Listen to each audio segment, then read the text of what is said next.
You see, this is the art exhibit known as Comedian. Also, very visibly, a banana.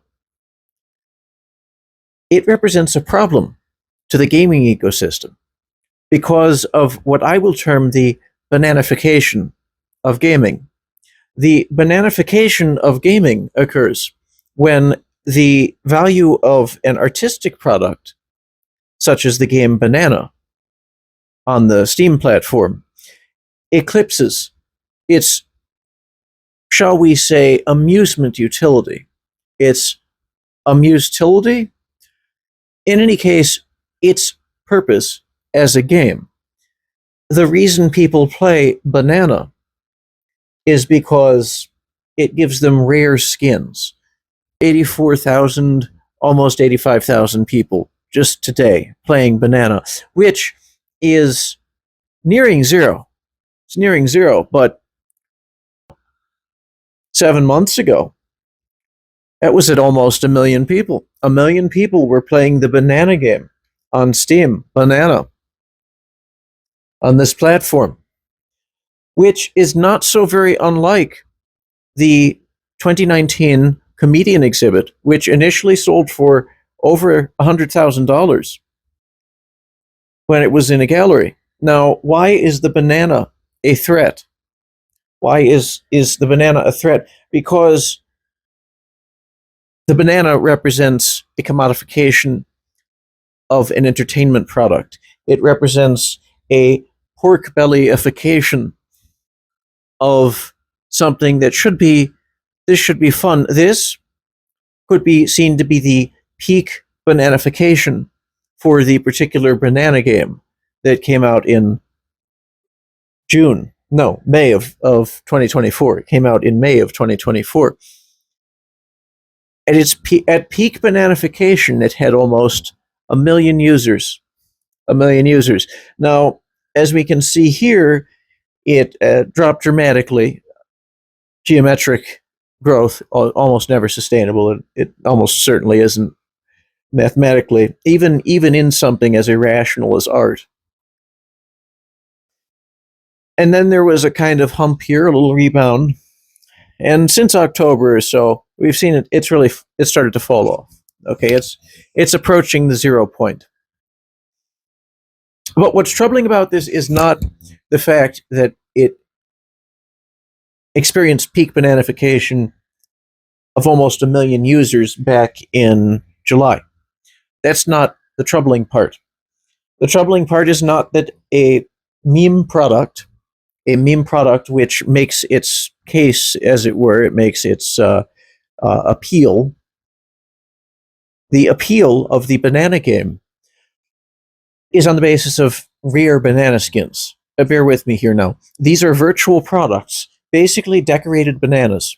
Decorated bananas in game world. Virtual decorated bananas, actually. That people seek, that are sought after, and they're obtained in the game. They're obtained in the game by just engaging with the game, by basically playing the game, and it's a very minimal game. So essentially, it's just clicking, right? You basically are tapping on a banana. You tap on the banana until out pops out a decorated banana skin in the game world.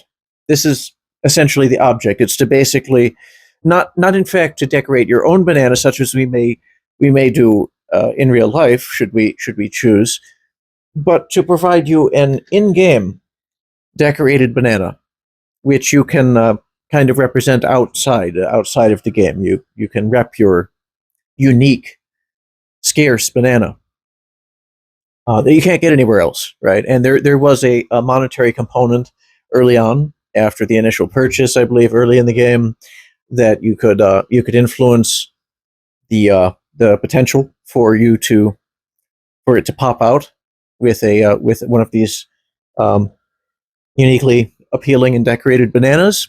However, as we see, since so many of these have already been handed out, there is not only a peak bananification point evident, but also a an apparent appeal saturation point related to a product like this, eventually the market becomes sated, even for something that's completely as artificially scarce and irrational as the virtual decorated bananas.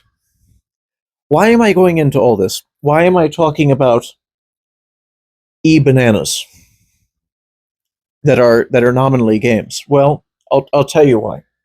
I'll tell you why. Because whereas this, in the high art world, what's considered the high art world, it's entirely subjective.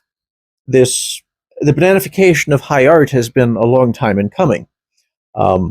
This is not a new trend. The addition of the duct tape and the placement on a gallery wall, perhaps newer, but this is not a new trend.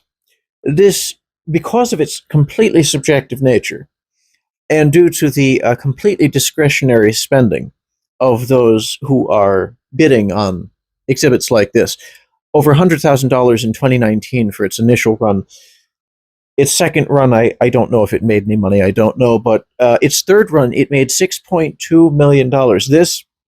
This right here sold out of a gallery just last month, the end of 2024, for $6.2 million. $6.2 million for this.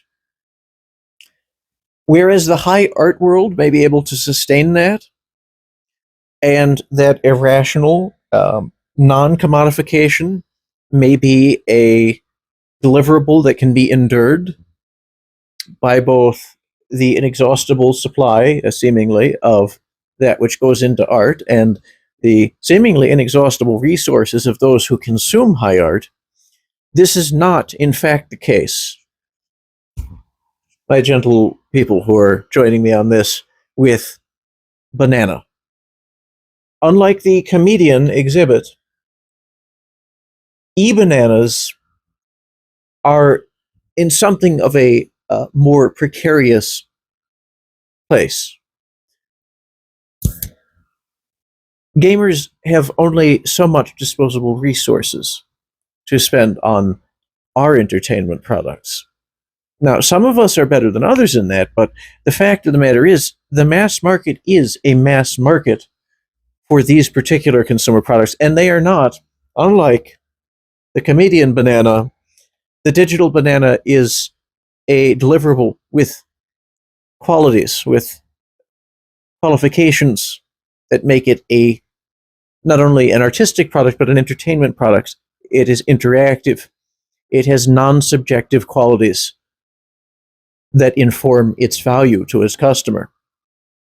This is entirely the basis for the commodification of the banana.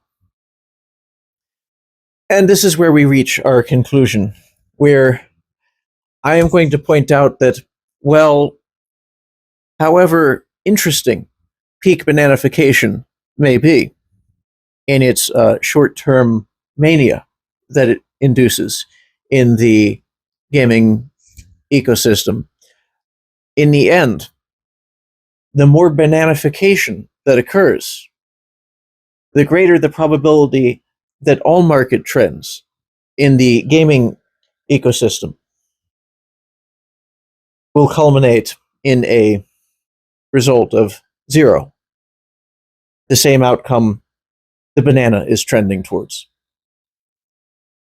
And on that, I rest. I encourage you all to seek your own information on both the comedian art exhibit and the banana game in order to better understand how it is far from alien, like E.T., for example, far from totally alien, the potential that if everything turns up bananas, in the end, everything will wind up at zero. Thank you for joining me in my review. This is J-Dog of GBAMS. We look forward to bringing you more hard-hitting analysis. And game on.